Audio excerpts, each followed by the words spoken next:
అలా కూర్చో. తర్వాత ఏమైందమ్మా నెక్స్ట్? తర్వాత అయిపోయింది మేడం. అసలు మీకు ఫస్ట్ నైట్ ఎప్పుడు అరేంజ్ చేశారు? ఒక 15 days తర్వాత మేడం మళ్ళీ వచ్చాడు April 11th అట్లా. అప్పుడు కూడా నేను చెప్పాను, అతనితో నాకు పరిచయం లేదు మేడం, నా భర్త అన్న ఫీలింగ్ నాకు ఎక్కడ కలగలేదు. నేను చెప్పాను, కనీసం నాకు నీతో అంత ఇంటిమసీ లేదు, ఉండటం నీ పక్కలకు రమ్మంటే నేను రాలేను, నాకు కనీసం ఒక 2-3 రోజులైనా ముందు రా అని చెప్పి అడిగాను. అది కూడా రాలేదు. ఆ రోజు ఈవినింగే వచ్చాడు. చాలా బాధ అనిపించింది. ఆ తర్వాత మళ్ళీ 3 days తర్వాత మళ్ళీ వెళ్ళిపోయాడు మేడం. ఆ నైట్ అన్నా మాట్లాడుకున్నారా మీ ఇద్దరు? లేదు మేడం. ఆ 3 days లో మీకు కన్సూమేషన్ జరగలేదా? అయిపోయింది మేడం. ఓకే. మళ్ళీ 3 days తర్వాత వెళ్ళిపోయాడు తను. అప్పుడు కూడా నన్ను తీసుకెళ్ళాలి అనుకోలేదు తను. అతను బెంగళూరులో డబుల్ బెడ్రూమ్ ఫ్లాట్ తీసుకొని ఉంటున్నాడు. అంటే మీ ప్రొఫెషన్ ఇక్కడ, ఆయన ప్రొఫెషన్ అక్కడ, ఏమన్నా మళ్ళీ? నేను వెళ్ళడానికి రెడీగా ఉన్నాను మేడం. నేను అతనికి క్లియర్ గా చెప్పాను, నాకు కెరీర్ కాదు ఇంపార్టెంట్, నాకు ఫ్యామిలీ కావాలి. కెరీర్ నేను ఎక్కడున్నా చూసుకుంటా, అది ఎక్కడున్నా నేను డాక్టర్ గా చేస్తాను. ఇన్సిస్ట్ చేశారా మేడం మీరు? అంటే నేను బెంగళూరు వస్తానని ఇన్సిస్ట్ చేశారా? గట్టిగా అడగలేదు సార్. ఎందుకు అడగలేదు? నాకు గొడవ ఇష్టం ఉండదు సార్. గొడవ కాదమ్మా, అసలు అడగాలి కదండి. భార్య గొడవ ఏముందండి, మీరు ఎక్కడుంటే నేను అక్కడ ఉంటాను అని చెప్పడంలో గొడవ ఏం రాదు కదా.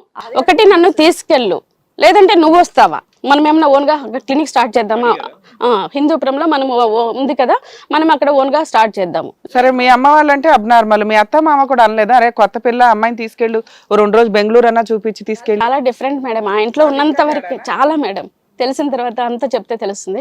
ఆ ఇంట్లో ఉన్న వరకే నేను కోడలు మేడం. ఇల్లు దాటి వస్తే నాతో మాటలు కానీ వాళ్ళకి కానీ మా కాంటాక్ట్ ఉండదు. మరి ఇంత వర్బాటం డే టు డే చెప్తే కనుక చాలా టైం పడుతుంది. Come to the key points, crisp issues. ఇక్కడ ఏంటంటే వాళ్ళకి ఇష్టం లేనటువంటి పెళ్లిని మిమ్మల్ని కష్టపెట్టి చేసుకున్నారు. ముఖ్యమైనటువంటి అంశం ఏమర్థమైందంటే అటువైపు మీ ఫ్యామిలీ సపోర్ట్, ఇటువైపు ఆ సపోర్ట్ లేదు, మీరు ఏకాగ్గా ఉన్నారు. తర్వాత ఏం జరిగింది రంతులు చెప్పండి. పిల్లలు ఉన్నారా? పిల్లలు పుట్టారా? ఒక బాబు ఉన్నాడు. ఒక బాబు. ఇప్పుడు వయసు ఎంత అండి? 14 years మేడం. 9th class చదువుతున్నాడు మేడం. మీరిద్దరు కాపురం ఎప్పుడు పెట్టారు? నేను అడిగాను మేడం, అదే నేను బలవంతం చేసిన, నేను ఉండని చెప్పే కొంచెం గట్టిగానే చెప్పాను. ఈసారి మాత్రం నేను పుట్టింట్లో ఉండను, నార్మల్ నన్ను తీసుకెళ్ళు, నువ్వు ఎక్కడికి రమ్మంటే నేను వస్తాను చెప్తే July 12th 4 months తర్వాత తీసుకెళ్ళాడు మేడం కాపురానికి.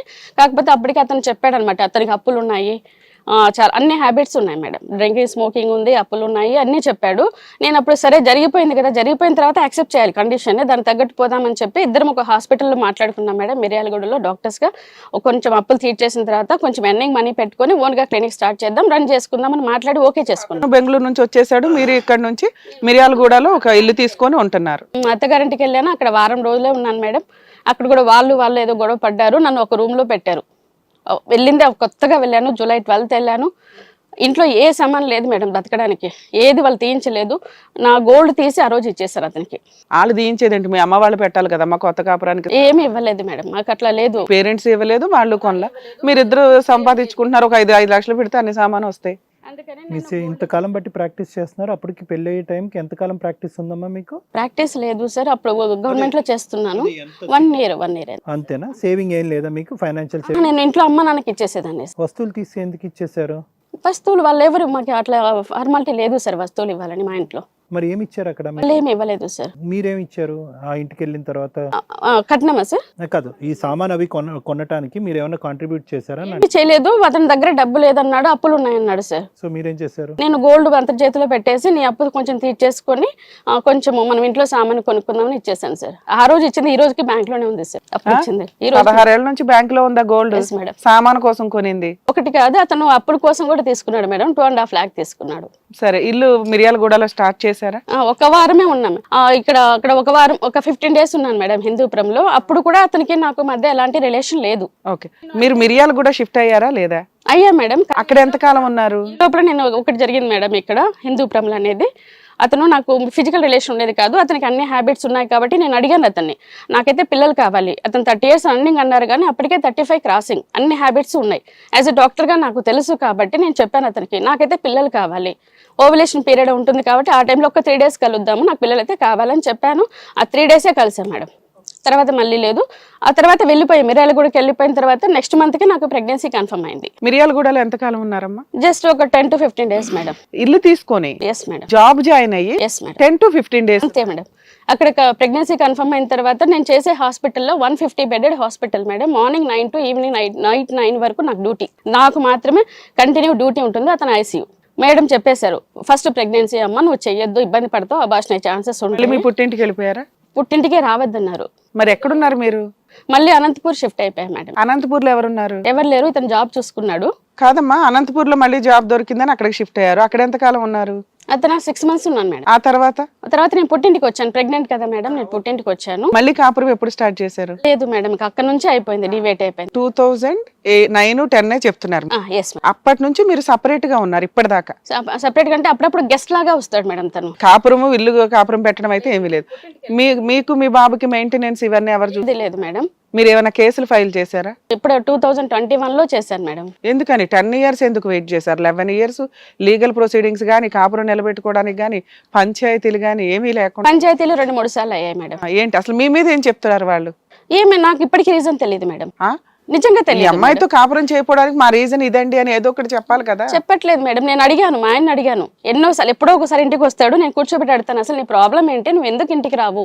అతను ఎక్కడ ఉంటాడో తెలియదు, ఎప్పుడు వస్తాడో తెలియదు, ఏం చేస్తాడో తెలియదు. అలవాట్లు అన్నారు. ఏం అలవాట్లు? డ్రింకా లేదంటే ఆడవాళ్ళ అలవాట్లా? అది కూడా ఉన్నాయేమో నాకు తెలియదు సార్, తెలియదు, నేను చూడలేదు సార్. నేను మా నాన్న అడిగాను, కనీసం ఏంటో రీజన్ అయినా నాకు తెలియాలి కదా నాన్న, కాస్త ఎంక్వైరీ చేయండి అని అడిగాను. తెలుసుకుంటే బాధపడాలి, ఏం వద్దులేమ్మా అన్నారు ఆయన. నేను ఇంకా నాకు చిన్న బిడ్డ ఉన్నాడు మేడం, నేను వాడిని చూసుకోవాలి, జాబ్ చేసుకోవాలి. అది ఎప్పుడు 6 నెలలు కావచ్చు, 1 year కావచ్చు, 2-3 years కావచ్చు, చెప్పలేము సార్. పుట్టింట్లో నేను ఉండలేదు సార్, కొద్ది కాలం వాడు ఉన్నంత వరకు ఉండినాను. తర్వాత పుట్టింట్లో ఉండడం కూడా నాకు ఇష్టం లేక ఇంటికి దగ్గరలో నేను ఒక హౌస్ తీసుకున్నాను. ఎస్ సార్, నేను డ్యూటీ డాక్టర్ గా జాయిన్ అయ్యాను కడప సార్. పుట్టింటి దగ్గరలో హౌస్ తీసుకొని నేను సపరేట్ గానే ఉన్నాను సార్. హైదరాబాద్ లాస్ట్ ఇయర్ వచ్చాను sir. Yes sir, yes sir. So 21 వరకు ఆవిడ ఏమి కేసులు కూడా వేయలేదంట. అమ్మ నాన్న చెప్పారు సార్, ఆ బాబు చిన్నగా ఉన్నప్పుడు అమ్మని చెప్పారు, అతను ఏమీ చేయట్లేదు కదా, ఎందుకు అతనితో ఉంటావు, డివోర్స్ తీసుకొని చెప్పారు వాళ్ళు. బట్ నేను ఒకటే అన్నాను, నాకు బాబు లేకపోతే నేను తీసుకునేదాన్ని, బాబాడికి తండ్రి కావాలి కదా. తండ్రి ఎక్కడున్నాడమ్మా 12 ఏళ్ల నుంచి? లేడు మేడం. మరి అంటే మాడతాడేమో అనుకున్నాను madam. 1 year, 2 years, 5 years, 12 years wait చేస్తారా తండ్రి మారతాడేమో అని? ఫోన్ లో మాట్లాడటం, వీడియో కాల్ చేయటం ఏమీ లేదా? మరి ఎందుకు ఈ సో కాల్డ్ తండ్రి ఎందుకు మనకి ఎప్పుడు పట్టించుకోలేదు సార్. సరే, సొసైటీకి తండ్రి ఉండాలని అనుకున్నారు, అలా వదిలిపడేయచ్చు కదా, మళ్ళీ ఇక్కడ ఎందుకు? ఇక్కడ దాకా వచ్చి ఏం మాట్లాడదామని? మీకేం కావాలి, ఏం అడుగుదామని? ఒక్క నిమిషం అమ్మగారు, నా దగ్గరికి ఎందుకు వచ్చారు 6 years బ్యాక్? ఇందాక ఇయర్స్ బ్యాక్ ఇలాగే నడుస్తుంది సార్. నేను అప్పుడు ఒకసారి నేను సలహా తీసుకుందామని మీ దగ్గరకు వచ్చాను సార్. అంతేనా? లేదంటే ఏమైనా డిప్రెషన్ లో ట్రీట్మెంట్ గురించి వచ్చారా? ట్రీట్మెంట్ గురించి రాలేదు సార్. నేను ఎలాంటి డెసిషన్ తీసుకుంటే బాగుంటుంది, అప్పటికి బాబుకి నేను వాడి కోసమే భరిస్తూ వచ్చాను సార్. వాడికి తండ్రి ఉండాలి, ఎక్కడున్నా కూడా నా భర్తే కదా అన్నట్టు నేను భరిస్తూ వచ్చాను. కానీ ఒకసారి నేను లేని టైం చూసి వాడిని వైన్ షాప్ తీసుకెళ్ళాడు చిన్ననే. అప్పుడు అంతవరకు నేను అతనితో విడిపోవాలని అనుకోలేదు సార్. ఎప్పుడైతే నా కొడుకు భవిష్యత్తుకు ఇదే అవుతుందో వాడు వైన్ షాప్ తీసుకెళ్లిన తర్వాత అప్పుడు నేను 1 నెల ఆలోచించి నేను సపరేట్ గా వచ్చేసాను సార్. 2018 మేడం, వైన్ షాప్ కి తీసుకెళ్ళడానికి 2 రకాలుగా మాట్లాడొచ్చు. ఒకటి, ఆయన వైన్ షాప్ కి వెళ్తాడు, చికెన్ షాప్ కి వెళ్తాడు, మార్కెట్ కి వెళ్తాడు. అలా వెళ్తున్నప్పుడు బైక్ మీద, కారులోనో బాబుని తీసుకువెళ్ళటం ఒకటి. ప్రత్యేకంగా వైన్ తాగించడం కోసం, వైన్ షాప్ చూపించడం కోసం, వైన్ ఎట్లా ఉంటుందో టేస్ట్ చేయించడం కోసం తీసుకెళ్లడం తప్పు, క్రైమ్. తాగిపించడం కోసం కాదు మేడం. ఆయన ఆల్రెడీ డ్రింకర్ అని చెప్తున్నారు. తెచ్చుకోవడానికి వెళ్ళినప్పుడు పిల్లలు యాక్చువల్ గా మమ్మల్ని ఇద్దరిని ఎక్కడికి కూడా తీసుకెళ్ళాడు మేడం. ఆ రోజు నేనేంటంటే ఆయన ఎక్కడికి వెళ్ళాడు, అతను ఇంట్లో ఉన్నాడు. అతను తాగుడికి అయితే వెళ్తాడు కాబట్టి పిల్లోని కూడా తీసుకుని వెళ్ళాడు, అంతే తప్ప కాబట్టి తీసుకెళ్ళి ఉంటాడు, ఒక్కడే ఎందుకు వదిలేయడం అని. అంతే, అది హైలైట్ ఇష్యూ కాదు అని నా ఉద్దేశం. మీరు ఏంటంటే ఇప్పుడు క్లియర్ కట్ గా అతను క్యారెక్టర్ గురించి ఏమైనా ఎవిడెన్సెస్ ఉంటే క్లియర్ కట్ గా ఎవిడెన్సెస్ నా దగ్గర లేవు. See that's the problem. ఇప్పుడు ఎవిడెన్సెస్ లేనప్పుడు సృష్టించొద్దు. నేను ఏమంటున్నానంటే బాబుని వైన్ షాప్ తీసుకెళ్లాడు అనే మీ డిస్క్రిప్షన్ ఎలా ఉందంటే వాడిని అక్కడ పట్టించడానికి తీసుకెళ్ళినట్టు ఉంది. ఎందుకు పట్టుకెళ్ళాడు? ఇంట్లో వంచలేక పట్టుకెళ్ళాడు. ఎందుకంటే సార్ నేను ఆ రోజు నేను పెళ్ళైనప్పటి నుంచి అప్పుడు ఆ టాపిక్ అనవసరం కదా. నేను ఎందుకు అక్కడ నుంచి వచ్చేయాల్సి వచ్చింది శాశ్వతంగా అనేది రీజన్ మేడం. అది నాకు అందుకోసం చెప్తున్నాను నేను. ఎందుకంటే వాడి కోసం నేను చాలా భరించాను మేడం. ఎందుకంటే నా బిడ్డ భవిష్యత్తు బాగుండాలి. ఎందుకు వచ్చారు, మీకేం కావాలి? ఈ రోజు వరకు రీజన్ తెలియదు మేడం, ఎందుకు అతను అలా. మాకు తెలుస్తుంది రీజన్, మేము చెప్పమంటారా మమ్మల్ని?